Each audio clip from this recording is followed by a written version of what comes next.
Hi, welcome to CIDC. I'm Jayashri Kurup. I'm editor CIDC Nirman. And today we are talking about the interim budget 2024 that the BJP government has presented. Dr. Swarup, I'll come to you. Uh, as the industry body, tell us what the CIDC was looking for, and has the CIDC found what it was looking for?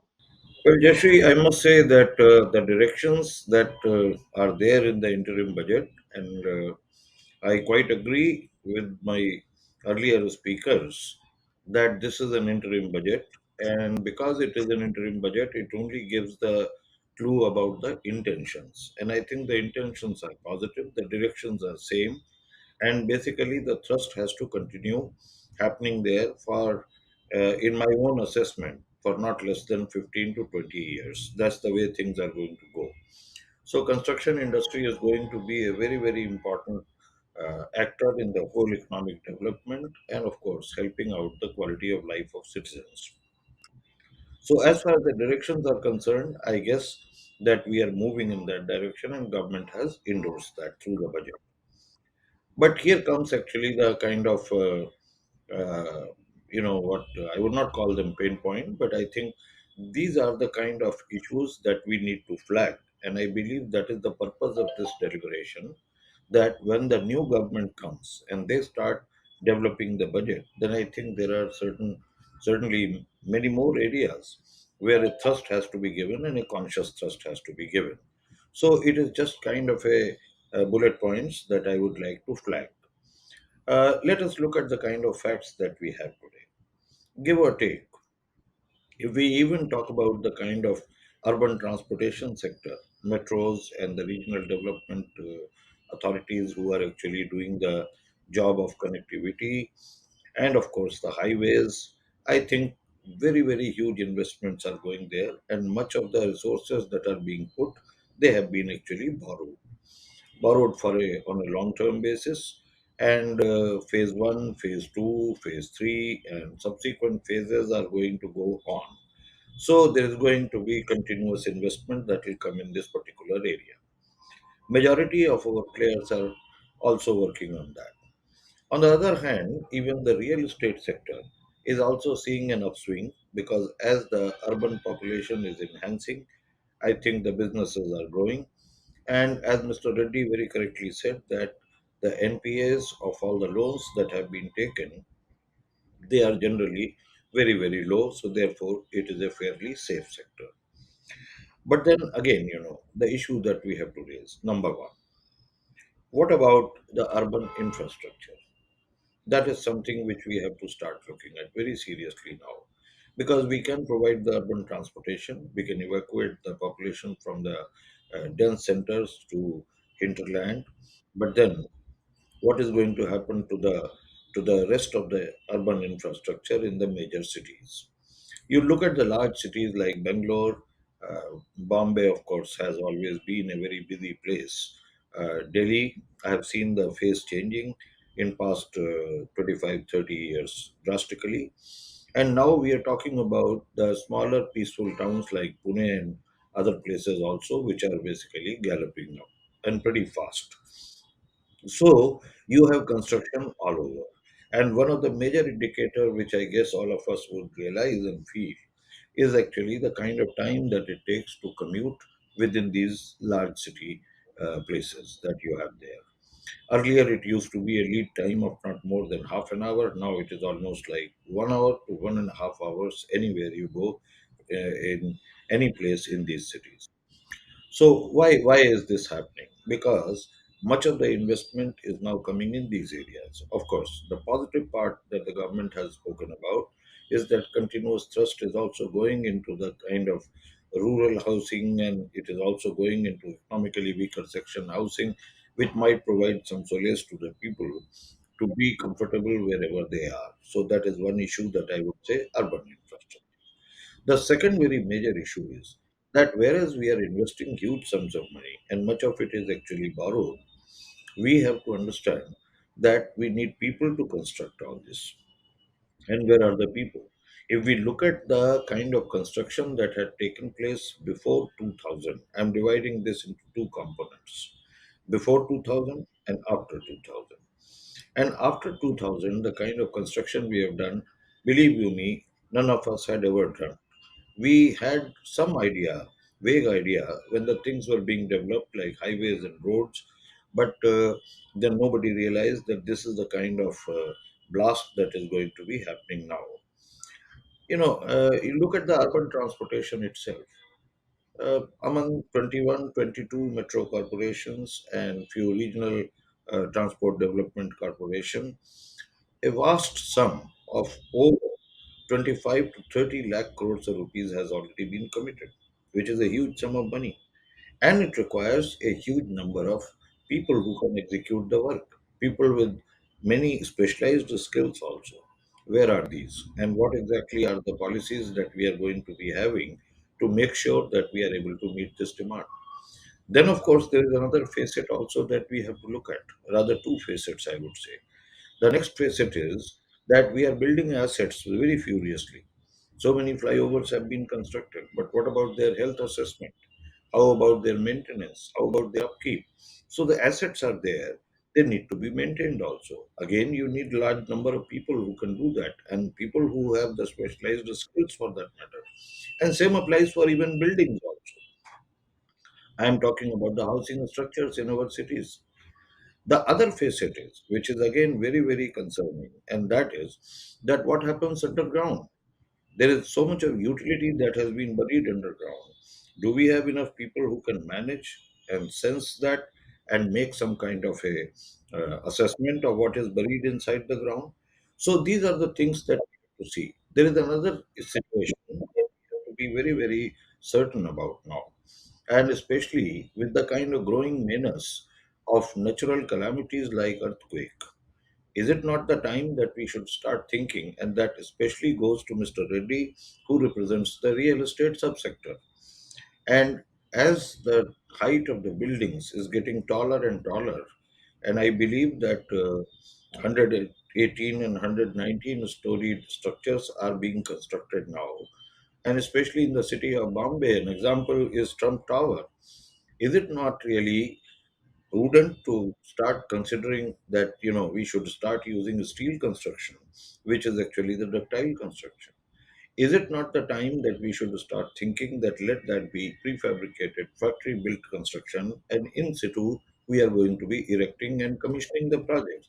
So these are the kind of issues on which the directions are needed. Of course, the budget does not provide anything like that.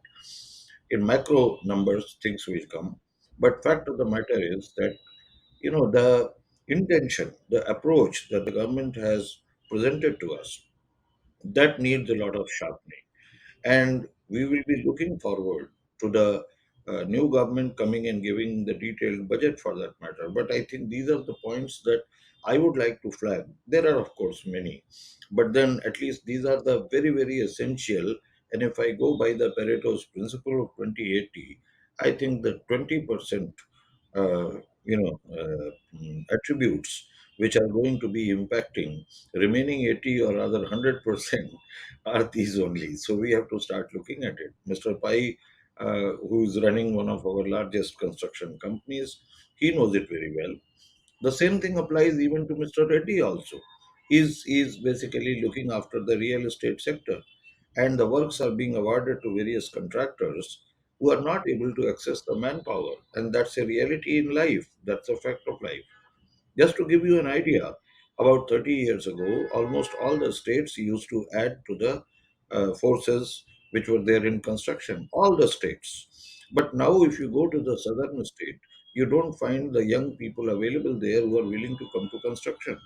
Majority of the persons who are working today on project sites anywhere in the country or even outside that, they are coming from only four states. You have Uttar Pradesh, you have Bihar, you have Jharkhand, you have Odisha, and partly they come from Bengal also. This is the way things are. And as the economic strata of these people is rising, as the kind of support provisions are being made for them to remain in the rural hinterland, I guess that this is going to be a very serious concern. So, what exactly the budget will bring, which directions will it bring, what exactly are the kind of things that the industry has to do, that is something on which we have to take a call now. So these are the kind of issues. In nutshell, what I have given you is actually those areas which are areas of concern. We have to start pondering about it, and we have to prepare. Otherwise, there are many situations where we might find that we may have all the money in the world, we may have all the intentions to do the work, we may have everything available, but we won't be able to do. Another very important aspect that is coming, and that again is getting related to human resources. Where are the young engineers? Who are the people who are actually coming and basically willing to be working, living a tough life at construction sites? That's a very, very major void that we have. Majority of the young persons I have seen, they are basically drifted towards the IT kind of work, and that is where the difficulties are.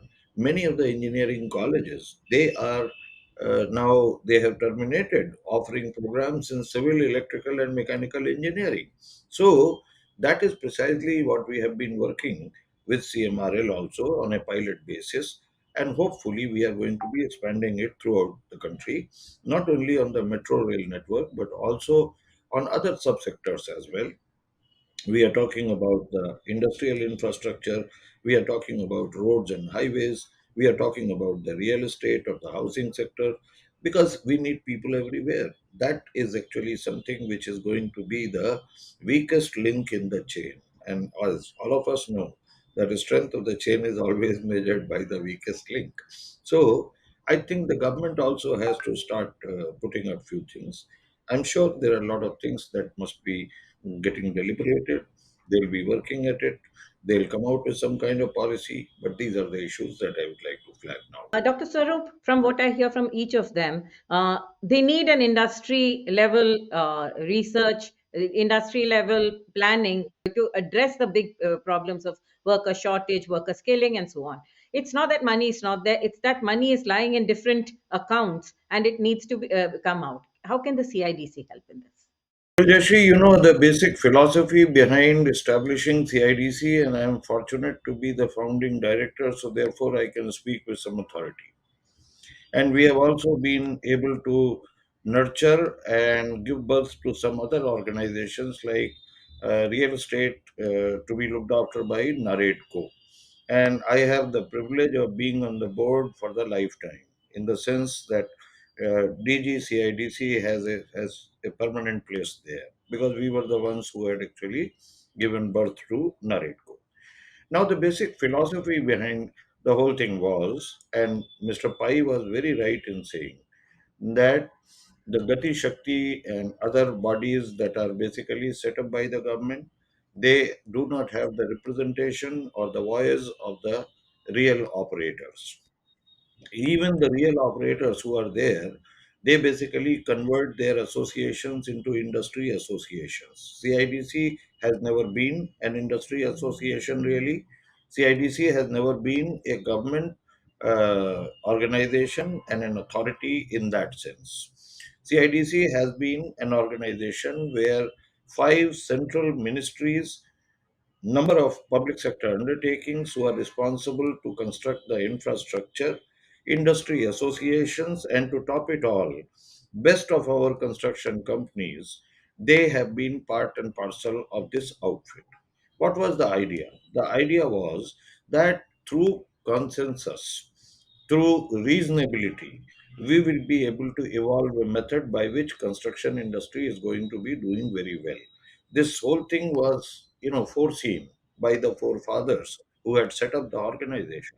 They said that if we have a government department or a singular ministry running this whole thing, then this whole thing will be straitjacketed. This is not going to be working.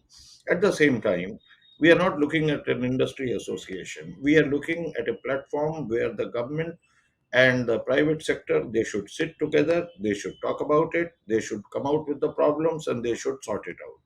Let me tell you, there are number of things that CIDC has done, and I would invite anyone to visit our website to see exactly how progress has been made.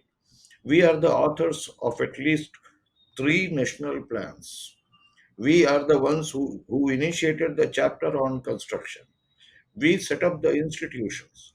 We set up the kind of grading mechanism for the real estate industry as well as construction industry. And for 9 long years, we basically offered that grading so that the financial institutions can feel safe and secure to lend. Correct? We were the ones who initiated the skill development. Believe you me, we are the first ones who had formally started this whole process. Mortality of construction companies has been rampant. When we started initiating the work, there were more than 30 major organizations. Of course, they were not to be compared with the kind of workload that the today's companies have. Even Larsen and Tubro never had those kind of turnovers. But whatever was the work, it was majorly being handled by about 32 major organizations.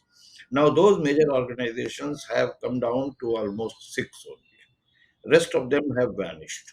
And then what we have lost is the voice that would have come, voice that would have come from the industry. And that is the reason why we are going very aggressively now, very aggressively now to the major companies and telling them that you have to understand that there had been a kind of a passage which was full and fraught with dangers. And these are the problems that we have seen happening. There is a historical factual situation behind it. So if for nobody else, for your own self, you should basically you should basically try to join hands. You should try to be together so that we can talk about it. And believe you me, 90% of this can be done through self reforms. You don't really need government intervention in 2001 things. Mr. Reddy was absolutely right when he said that so much of funding has been collected in the name of construction workers welfare cess, which is lying unutilized. Let me give you an idea. Even the smaller states like Tripura, they have almost 300 to 500 crores of rupees lying with them unutilized. They don't do that.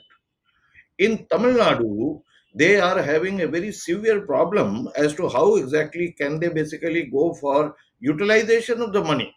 But then the statute says very clearly that not more than 15% of the accumulated money can be spent on skill development. And the regulation says very clearly that it has to be spent on the boys and girls from that very state itself. Now, look at the ironical situation where a Tamil boy or girl will not work on the projects in Tamil Nadu. You have to get people from UP and Bihar and Jharkhand and all. They cannot get the advantage of the construction worker welfare cess benefit. And Mr. Reddy is shaking his head, and he knows very well in Andhra and Telangana both. It is only the workers from northern states who have come. Himanshu knows it very well that in order to make sure that construction chemicals are actually utilized properly and unwanted players are not getting into this game, it is necessary that applicators must hold a skill certificate. Must hold a skill certificate. They ought to know. Otherwise, everybody is in peril. The material will go to a real estate complex, the waterproofing will be done, other things will be done, and come third monsoon and leakages will start. And that is a very rampant situation. And who gets blamed? The blame goes to his company that manufactures construction chemicals. That is the problem. So I think here is a situation which is getting graver and graver by the day. Let us sit down, let us discuss. And I would invite Mr. Reddy that this is just a precursor, even in the real estate sector also. I don't want to say what exactly is happening, but there are plethora of problems. Plethora of problems. I don't want to have a kind of, like a crying person, I would say. But who has to solve it? We have to solve it. Nobody else has to solve it. And we have to solve it.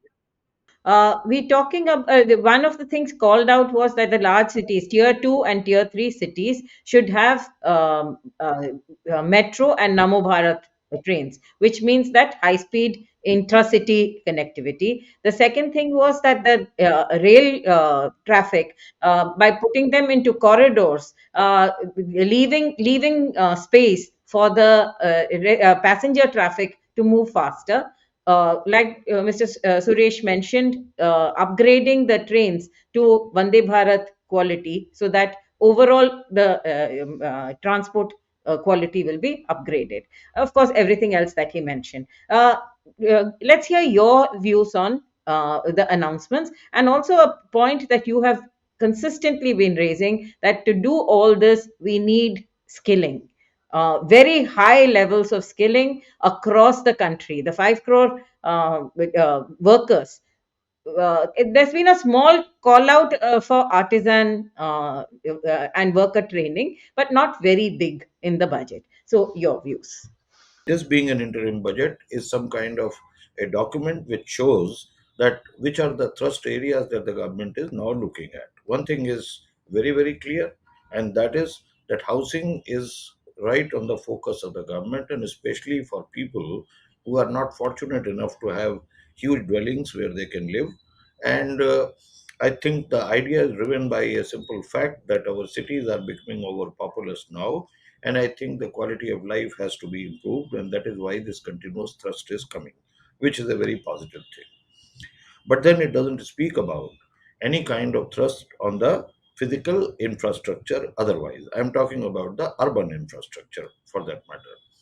So we did have a plan of having many smart cities which were supposed to be providing precisely that. I wish there would have been certain comments on that. That was something that I would really wish. And then, of course, you raise the issue of transportation. Absolutely right. We need to have a situation where the transportation network has to be very, very strengthened. In fact, what is happening now is that metropolitan regions that you have there, they have to be fully connected.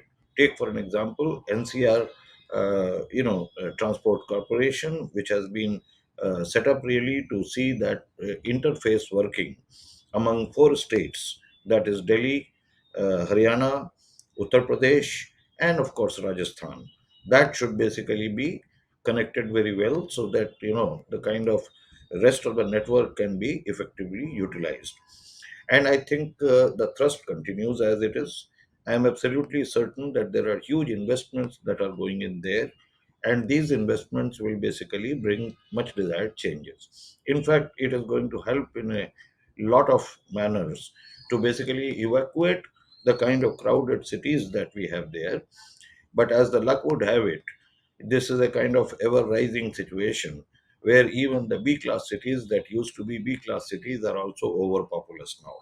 So I think much more will have to be done. Some more direction was needed, and that is precisely what I think that should be there.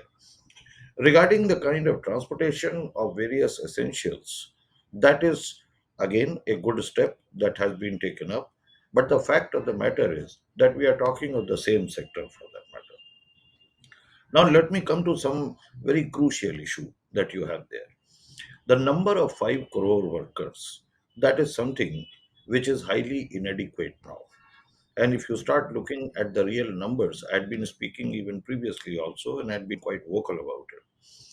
And that is that the kind of construction we have done post 2000, and it is actually moving at a very, very highly escalated pace now. Very highly escalated pace. Huge investments are getting into what we call as construction sector, and bulk of it is in shape of the metro rail corporations who are working there, the regional development agencies who are actually the connectors, and then you have almost the huge thrust on the housing, and housing not like the luxury housing or the kind of city housing. I'm talking about the kind of social housing that one is talking about. I think intentions are pretty good. Absolutely no doubt about it. Nobody can challenge that.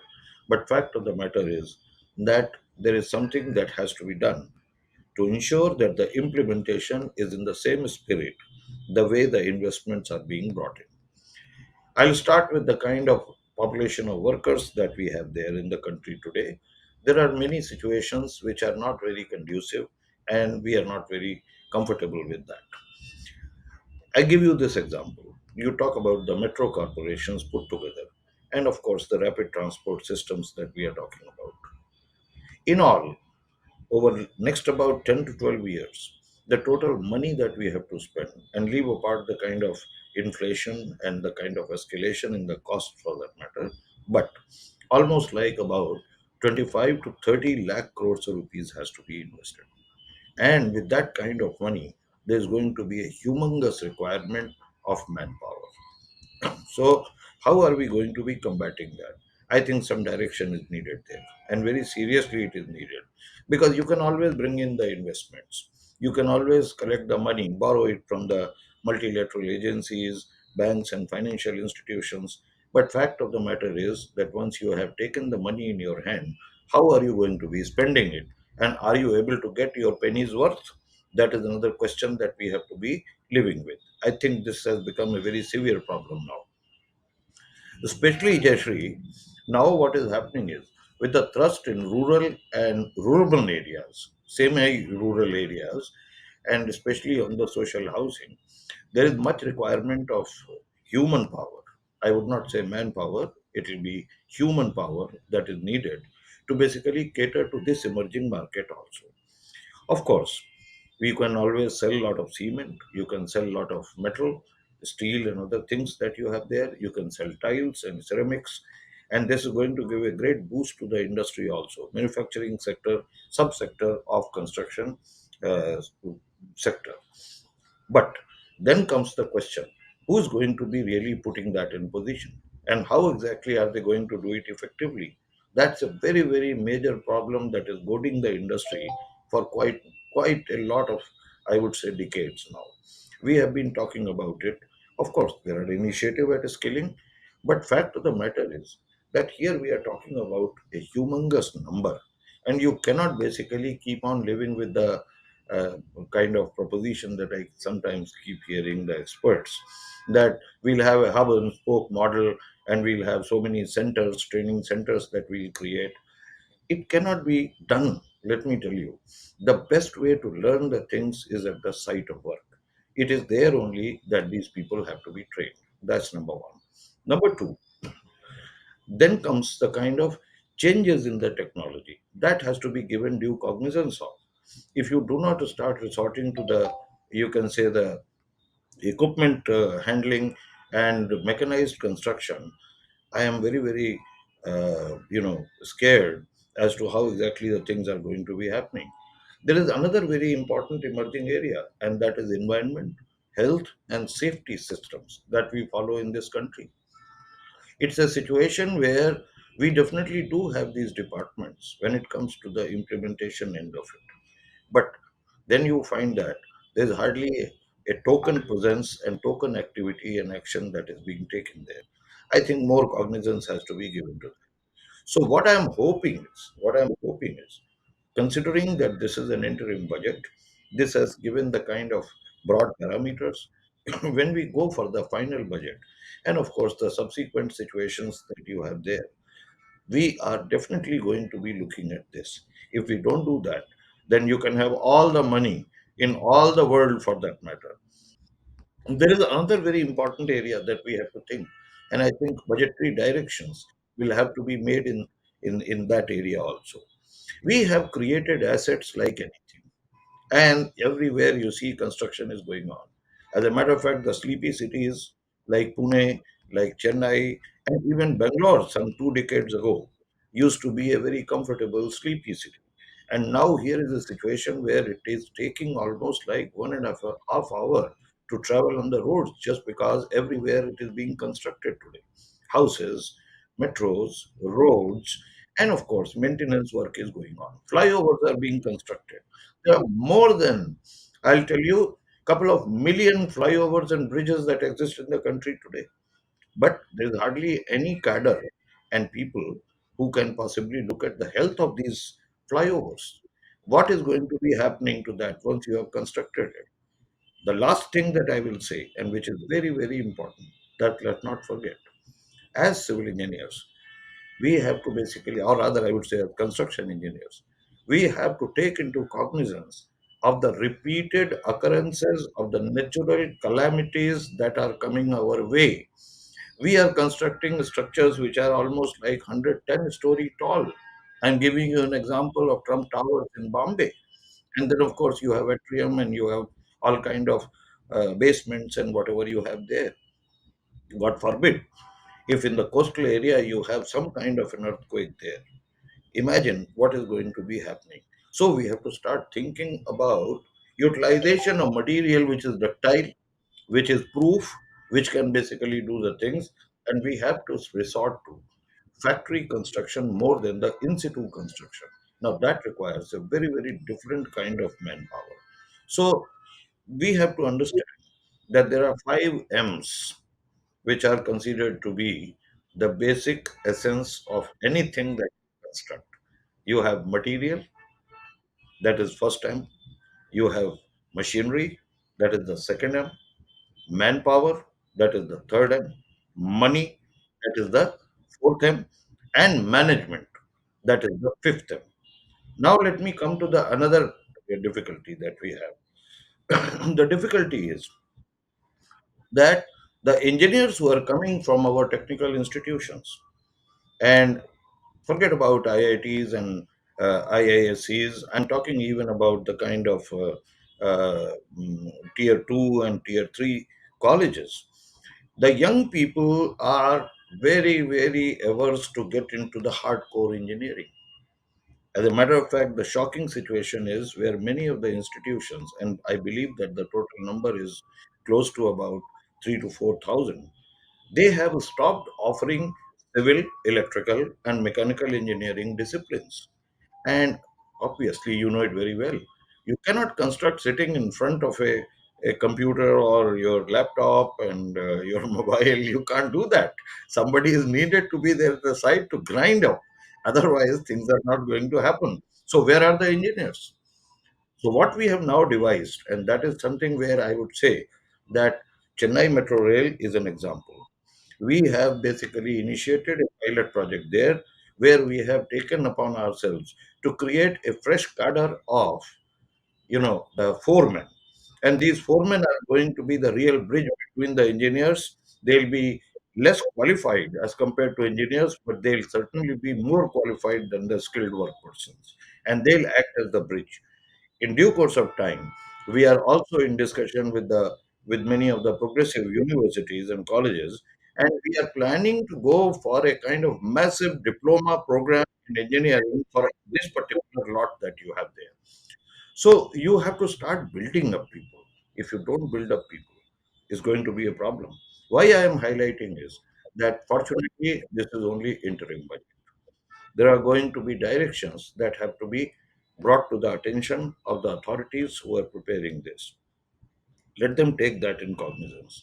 Let's not be happy and satisfied with the kind of systems that have been created. Yes, good initiation has been done, but the fact of the matter is much more is required to be done and in a different manner altogether. That is what is my take. What do you think quick fixes for the problems that are highlighted in terms of cities? Yeah, if I have to say that my list of priorities, I will say the first priority goes to the human development. That is my first priority, without any hesitation. The second priority for me is resolution of all the contractual disputes. And that is very important because for the survival of the construction companies or the service providers, we have to have a dispute free working. That is the second, if I have to go for the quick fix, then number one and number two are these items that we have to handle. Number three, I will also accord equal importance to very quick resolution of all unsettled items and the menace of delayed payments that are basically being given to the construction companies. That is the third thing. Fourth, I would basically be then looking at the kind of situations when it comes to the sustainable energy and all. And let me tell you, the another Pandora's box that is now going to be opening up from next year onwards, which is going to be limitless, and that is actually harnessing the green hydrogen. We have already started working at that. And very soon, this is going to be a major disruptor. The moment hydrocarbons are going out and green hydrogen is being used, we are going to be having a lot of things changing. That is there. So there are a number of issues, but I will basically see that. And very important issue that you had raised, that is actually subsurface utility that we have. That has to be immediately tackled. We do not know what is buried inside the ground. And it is causing a huge problem, not only for project owners, but also the construction agencies. This is another very severe problem. So these are few of the things that I would like to sort out immediately.